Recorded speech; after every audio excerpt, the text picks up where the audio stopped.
Hey, folks, welcome to Affiliate Nerd Out. I'm your nerderator, Dustin. How spreading that good word about affiliate marketing. My guest today, Christen Big Time Evans. I thought Welcome there to was a Deal new Talk one. Friday. I couldn't remember it, so you keep your old one until I can remember. Oh, Or let's until I earn another new one. yeah, we'll figure it out. Man, it really bugs me that I can't remember what it was, but anyway, how's the week going? It's been a week. It's been a Really? week. Yeah, I think that there's a lot of kind of shakiness with some brands out there. And so I've found that churn is a little bit higher right now than I would like or anticipate before the holidays, and especially in Q4. So that's made the week interesting. Oh yeah. I'd like to meet the person that enjoys churn. Like, who is this glutton for punishment? I don't I mean, know. I think some agency owners do actually like set up the burn and churn kind of situation. Like just go by volume. But that's not how I do. I'm kind of a loyalist and I like to keep people around for as long as possible. And Yeah, that's kind of the goal of being a small agency too, is like just taking on a few clients so that I can do really good work on just a few. But that always makes, offboarding a little bit of a tenuous situation. yeah, I hear ya. Well, unfortunate news to hear. But what is proper? Like, I don't know exactly what to do with churned clients. I mean, I've had them before. It's just uh, you do your best up until the time you're still getting paid, obviously. But well, any tips for the folks out there that are churning? Yeah, I mean, I think that, one of the biggest things is to remember it's business. Like, it's not Okay. always personal unless you've really, really messed up the situation, in which case it might be personal. But at the end of the day, it's business. It's, coming back to business decisions, whether it's like they're focusing on a different tactic or a different model, or they run out of budget, which I've seen before. There are various ways that a brand may handle it, and sometimes they don't always handle it super graciously. Like there's certainly been instances of like, give me all of these 45,000 things within the last week, and like really breathing down an affiliate manager's neck to get stuff done. And then there's other brands that just like ghost. But then there is, kind of the ideal offboarding situation, which I would say is still very much a partnership. It's very much, a client affiliate manager relationship where you are working together up until, that very end. But part of it is working to communicate like, these are the things that I've done in your program. These are the things that are outstanding, that, are pending. And here are the things that we had discussed going forward. And here's the best way to approach those things. Sometimes, sometimes clients are taking things in-house, sometimes they're taking it over to another agency. Regardless of either of those situations, my number one tenet, just like it is, all of the time, is communication is kindness. This is, as we say all the time, a very relationships based industry. You never know if somebody's going to come back around, when they could come back around, or how they might come back around. And so even in these kinds of, fired up or charged situations where you're going different ways, it's best to handle it with a level of grace and a level of decorum. One of the things I do is put together, a really comprehensive transition document that includes like a timeline of everything that's been accomplished over the program. That's great. Yeah, I mean, I think it's important. The worst thing as a new agency person coming in that I can do is look at a program and be like, what's happening here? Like, I have no idea. But if you put together a comprehensive transition document, an overview of, what's been done, and then a timeline of like, this is how, the relationship broke down over whether it's months or years, and things that, highlights during that time, so that you really are tracking and documenting your work. But then you're also giving whoever's coming into the role, whether it is a new agency or whether it's, an in-house affiliate manager, you're giving them a toolkit to be able to continue the work, or, be able to pivot on what hasn't worked without just coming in completely blind. And to me, that's when people at brands back for me. Sure. They might go to a different brand, but they'll be like, oh shit, Kristen offboarded like really well, like the communication was there. That maintains that relationship, which I think is, ultimately very, very important at the end of the day. Great points. What are you doing to document that? Any tools that you're using? I really wish there was like a really good tool, but we use kind of a combination of, the call notes and meeting notes that we've had over the years. Just keeping really good, call notes is a big part of it. And having those monthly reports, everything that goes into our monthly report, we can kind of break it out into like, oh, these were the wins for these months or whatever, because we're very detailed in the way we do our reporting, that like it's an easy reference back to it. So I do wish there was something a little bit more automated because it's very manual. It is going back through emails and going back through call notes and meeting notes and reports and all that to find those details. But it helps. It just helps foster that relationship regardless. Yeah.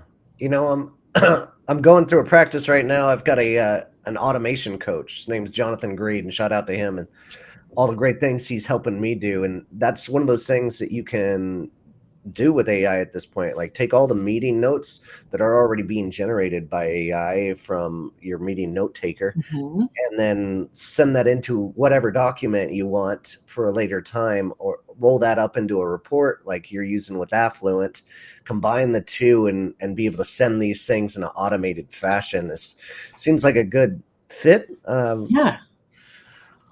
Of a solution there. And I agree, like the offboarding portion of this, having a good light, and whoever you're passing that job off to is going to send clients your way in the future anyway. Yeah. So if you're helping them out. Well, and it's not just for the brand too, it's also for the affiliate relationships. I mean, affiliates, on the back end have no idea what's going on with the brand, with the managers, with the agencies. Like, when I was affiliate, one of the worst things that would happen is like every, few weeks or whatever, it'd be like, here's your new point of contact for this program. And like, oh, my favorite automated note-taking tool. I love TLDV, Stephen. Nick Marchese introduced me to it actually, but it does video and then it transcribes your video. And my favorite part is you can go in and say, what are the action items? And it'll like collate and bullet the action items for each person in the meeting, which is really easy to send out for meeting notes, follow-ups and all that. TLDV by far is my fave. That's But Dustin might have another one. I mean, you have an affiliate link. I feel like I should put it up there, but I don't, but you should be an affiliate. probably. No, I use a free one. It's Fathom. It records the video. Mhm. It breaks down the notes. It even gives me a little mention up at the top of like, hey, you're talking too much, or you're absorbing this much of the conversation, which I like because I can get carried away every once in a while. Like, um, almost sounds as cool as Nick Marchese. Nobody's ever said No, cool. that's it's not a real quote, Stephen. Don't lie to Uh, people, Stephen. Stephen, you're welcome to come join us. Go to dustinhounds.com/join, and you can join the party Hop here. on in. Yeah, hop on in. So great points about offboarding, and what a weird time for that as well, being it's Black Friday, and it just seems like maybe a better time is December Q1 to Yeah. like push things back. Yeah, it definitely makes like the communication with affiliates like, hey, so we've got all this going on. Please feel free to reach out with any questions, but also just reach out to them and not me. And that's definitely a tenuous situation. But yeah, I mean, as I was saying, like affiliates never have any idea when somebody is being offboarded off an account or whatever. And so I think that line of communication with the brand of like who's having what conversations or where those conversations are really important in being able to pick up those conversations. Like right now with one of the brands that I'm offboarding, I'm also currently in the middle of confirming paid campaigns for the rest of this quarter and the beginning of next quarter, but I'm not going to be working with them in a couple of weeks. And that's going to be right as that content is kind of being launched, And so it's like having a very detailed handoff, and details about like what's expected, what the deliverables are, so that the next person who comes in understands everything that's been kind of promised and talked about and discussed, and any hurdles, blockers especially, is I find very helpful. But it's not something that I have received with any level of frequency with new brands that are onboarding with me that have previously had affiliate help, and I just think that goes a long way in that rising tide situation of like really helping the brand do better and feel destigmatized about affiliate as well.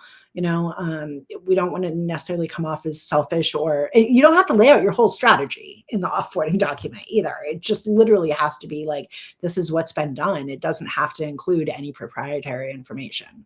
Yeah.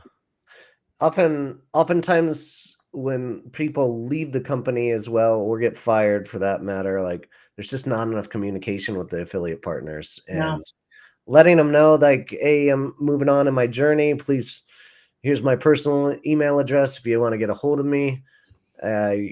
Or for the next person that comes on board, not to be like shooken up by, hey, Dustin told me that we had this thing going on.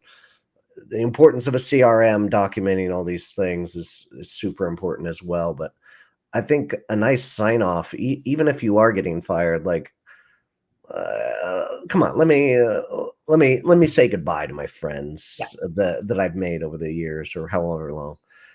Um, and then on the other side of the equation, like when I pick up a job that somebody had left or got fired from, now people are coming to me and saying, "Hey, what happened to that person?" Now I have to explain it, or those emails are getting forwarded to me.